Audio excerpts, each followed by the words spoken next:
Yes, she twerks. Yes, she parades herself. And yes, her lyrics are explicit. But why can't she also represent us?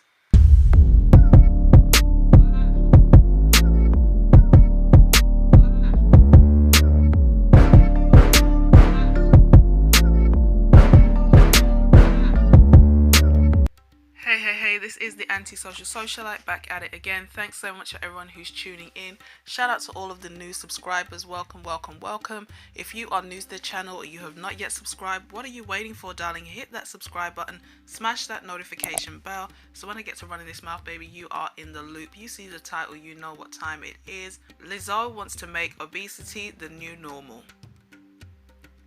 So, shout out to everyone. It is Pick Me Monday. So for all of you wonderful cat ladies who are bragging about your degrees and your careers, these images are just for you.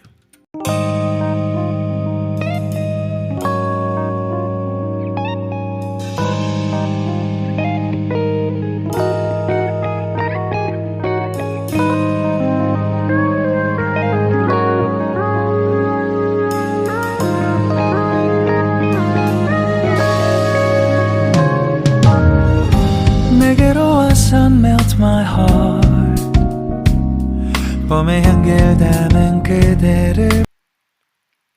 So I was going through Instagram and I came across this video by Lizzo. So this year at the Billboard Awards, Lizzo gave this speech talking about a number of issues. There is obviously a lot of...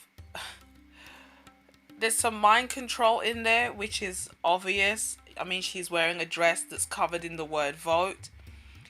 Obviously, this is an issue where, once again, they're rolling out celebrities to be the spokespeople for black people.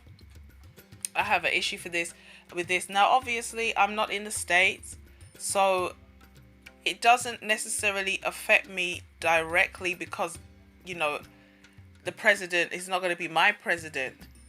But it's still a disrespect for black people when they feel that they can just bring about these celebrities who are not even the most upstanding members of society or the black community to be the spokespeople and representatives for black folk.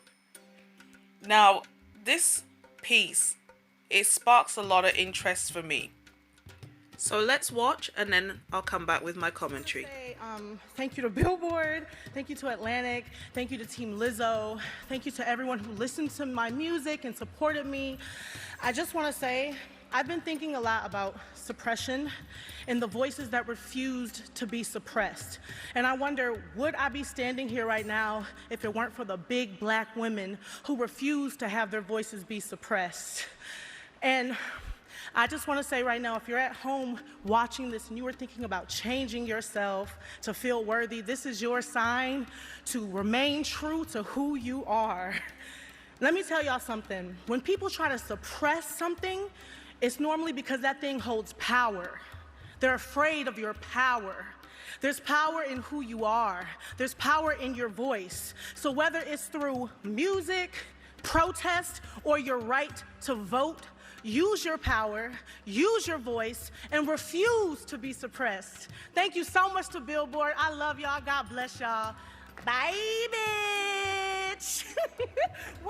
Now, obviously, Lizzo is using a lot of emotive language. Voter suppression of the black vote is a reality.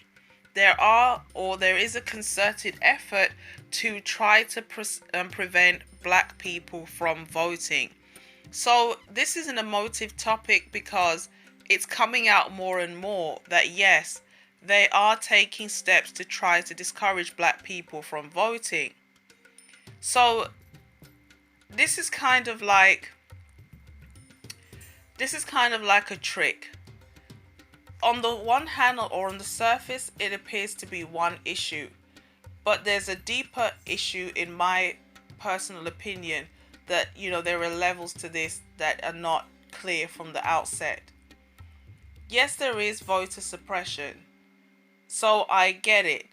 Encouraging black people to vote is important. Now, recently somebody said to me, if you don't believe that politicians are really going to come through, why bother to vote? And I said, At the end of the day, I can't complain about who gets into power if the little bit of influence I do have, I don't use it. So I would encourage any and everybody to go and vote, because your vote may make a difference. On the other hand, Lizzo mentions protesting, which doesn't really do anything. Music, which is a great influencer, but is generally not used to move the culture in a positive direction. And then she said voting. Now, I agree that you should vote.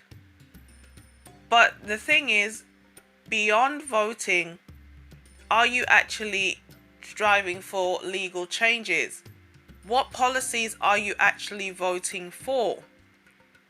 You see, one of the reasons why, in my opinion, they do not mind protesting is because once the initial outrage wears off, a lot of people will just return to their usual daily life and nothing will change or be accomplished. They do not fear protesting because ultimately protesting doesn't lead to any kind of legislative changes. Music is a tool of the system. Entertainment is used to manipulate the minds of people. This is why they're rolling out an entertainer in front of the people. I'm not against Ice Cube, who went and actually spoke to Trump and said, I want to see some plans and policies. I'm not against entertainers engaging politicians, although I am wary of the agenda that they could be working for. Putting aside who went to see these politicians, it's a valid question to ask, if I give you my vote, what do I get for the vote? The mere act of voting is not enough. Now, I believe that Lizzo is actually a supporter of the Democratic Party. As I've said before, here in the UK, we have Conservatives and Labour. Conservatives are very much concerned with wealth. They're very much a party of the wealthy. They don't seem to care or be in touch with the issues of working class people. So in the UK, the Labour Party is favoured amongst ethnic minorities in a similar way that Democrats are favoured by, generally African American people in the States. We have a similar issue though with these parties that can consistently rely on the black vote, in that we give you the vote, but we don't seem to see a lot of policies that actually benefit us. You are benefited because you get into power, but we as the people who put you in office, we don't seem to see any kind of significant changes.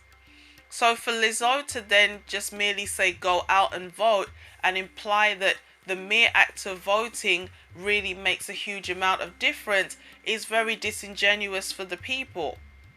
It's not the mere act of ticking or crossing a box and putting that little piece of paper in the box that makes the difference. You have to know what you're signing up for, what you get in exchange for that vote. It's almost like a gaslight, like we just need you to vote because voting makes a difference. And the reason why we don't want you to vote, or why voter suppression is occurring, is because your vote is so almighty powerful. But if you're pledging allegiance to a party that's not going to deliver policies that help you, your vote is powerless. Or at least it's not beneficial to you who cast the vote. Now, personally, I feel like political parties are all heads of the same coin. There really isn't a difference between a lot of political parties, in my opinion, when it comes to the stuff that really matters. Yes, on the surface, they may have a difference of opinion about certain things, but I personally feel like they have a common goal. The common goal is always the same: to move society in a particular direction. So the fine details may differ, but the overall outcome will generally be the same.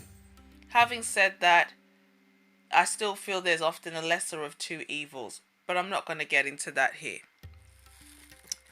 So she then goes on to say, I'm standing here And I'm thinking about all the voices that refuse to be suppressed. Now, in the time that we're in right now, where you have heightened awareness of black issues with Black Lives Matter, I was really expecting her to come out and say something like, with the death of a lot of black people, injustice, I expected her to think heavily about black men who were on the front line during things like civil rights. You know, I expected her to come out and talk about that. But instead, she turns around and says, you know, I think about all of the big black women who refuse to be suppressed. This is problematic for a number of reasons. Number one, it shows that she doesn't have a regard for black men, because she accredits all of her success to black women. But even the black women who came before Lizzo were given a platform by men, black or otherwise. So to completely disregard other black men or men in general who created a platform for you to be successful is a bit of a disrespect. And then she says big black women. Now, are you insinuating that all women are big? All black women are overweight? Now, we know that a significant portion of black women are overweight. But what about all of the black women who came before you who were not big black women? What about all of the heartthrobs and showstoppers that came before you who were not part of the body positivity movement? And I'm going to get to that in a minute, because Lizzo was recently on the cover of Vogue and she made a very interesting statement about how she feels about the concept of body positivity. Now, we know that obesity for any race is a problem. Heart problems, back pain, joint pain, increased risk of diabetes, heart problems, stroke. A lot of women try to pervert criticisms of obesity into something to do with purely aesthetics, and it is not.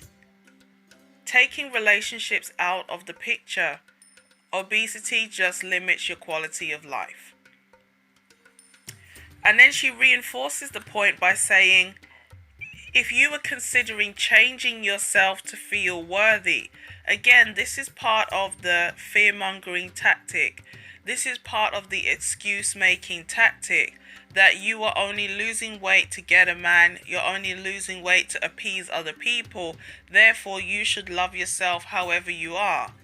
Now, however you look, however much you weigh, definitely you should love yourself, whether you are overweight or even underweight.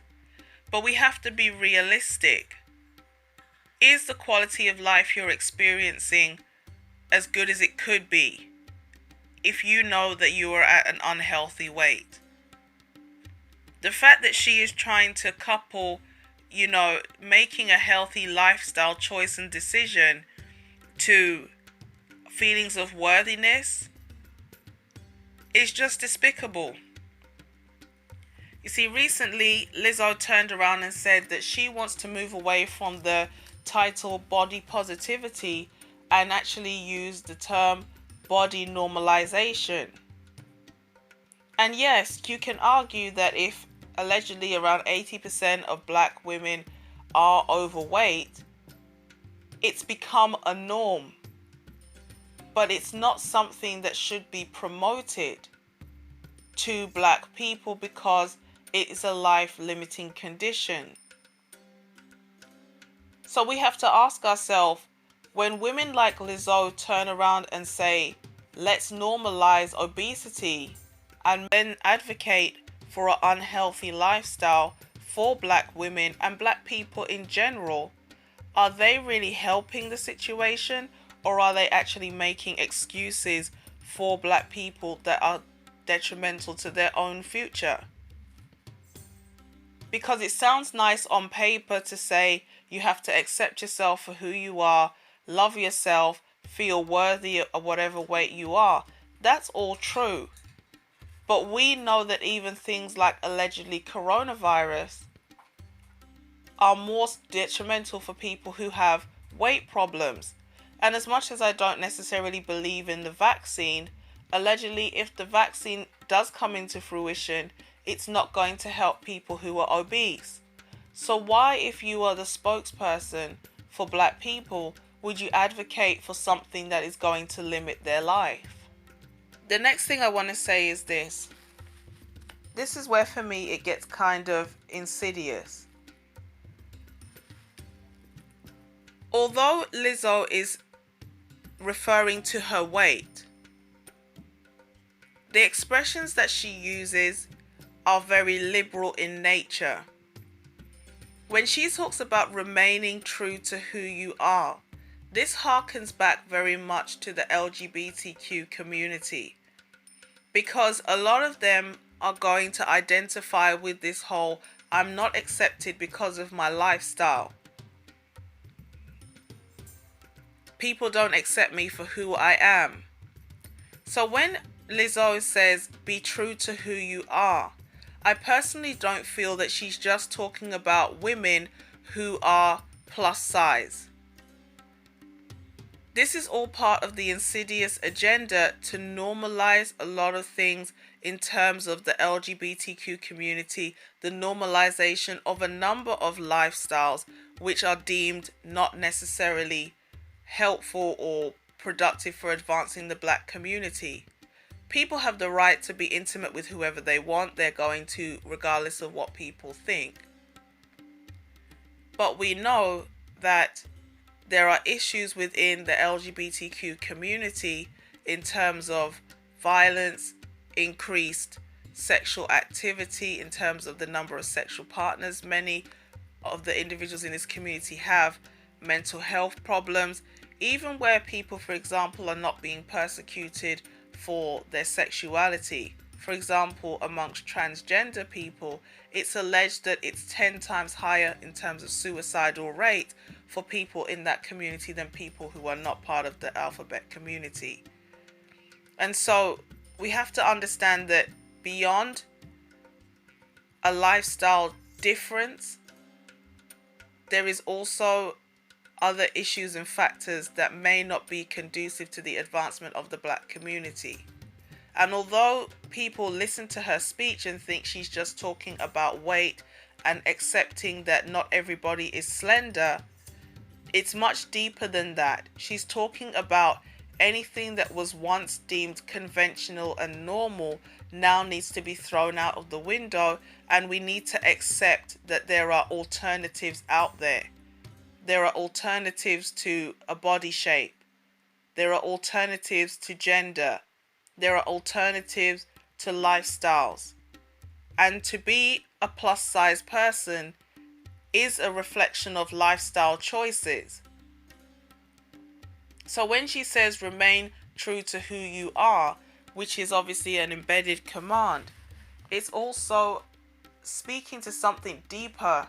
It's about the concept of the world system that's coming, tolerance, acceptance. Anybody who is critical of anybody is going to be cancelled. We live in a culture where what was once deemed right is now being demonized. And so Lizzo in this speech is not just talking about choosing to have a few extra pounds.